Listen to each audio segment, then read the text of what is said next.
Everyone আসসালামু আলাইকুম। স্বাদ ও স্বাদের গল্পের সাথে আবারও আসলাম আপনাদের জন্য করে একদম সহজ পদ্ধতিতে নতুন একটা নাস্তা নিয়ে। তো ব্রেড দিয়ে একদম সহজেই নাস্তা করে দেখাবো অল্প উপকরণে ঘরে থাকা। তো আসুন কিভাবে আমি দেখাবো সেটা তো এখানে ব্রেডটা নিচ্ছি। ব্রেডটা নেওয়ার পরে আমি 4 সাইডের কোণা আমি কেটে নিচ্ছি, দেখতেই পাচ্ছেন এইভাবে।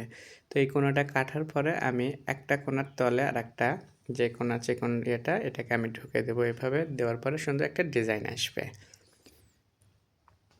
তো 2 হাতে এই যে এরকম ডিজাইন 2 হাতে নিতে হয়েছে। তো ক্যামেরাটা আমি করছি আর দিয়ে দিচ্ছি চিজ এখানে আর কিছু মাংস, ধনের পাতা। আমি অল্প উপকরণে রান্না মাংস দিয়েই কিন্তু দিলে বেস্ট। তো এটার জন্য আলাদা করে রান্না করতে হয় না কিংবা পুর বানাতে হবে না। তো আমি রান্না মাংস একটু দিয়ে দিচ্ছি, দেখতেই পাচ্ছেন। তারপর টমেটো একটু কেটে এরকমকে দিচ্ছি, তাহলে এটা খেতে দেখতে আরও সুন্দর লাগে। এখানে চাইলে আপনারা অলিভ অয়েল দিতে পারেন, ক্যাপসিকাম, পেঁয়াজ দিতে পারেন। তবে ছোট্ট একটা জিনিসে এত কিছু দেওয়া ভালো না, কারণ এত কিছু দিলে ব্রেডটাকে লোড নিতে পারবে না। তো হয়ে গেল আমার এরকম, দেখতেই পাচ্ছেন। উপর দিয়ে আবারও আমি চিজ পরিবেশন করতেছি। তো এটা এভাবে বানানোর পরে বিকেলে নাস্তা একদম 10 মিনিটে আপনার কিন্তু হয়ে যাবে। তো আমি দিয়ে দিচ্ছি এখন ওভেনে দিয়ে দেবো হয়তো 6 থেকে 7 মিনিটের মতো। তো ওভেনে দেওয়ার পরে আমি 6-7 মিনিট একটু অপেক্ষা করে নিলাম।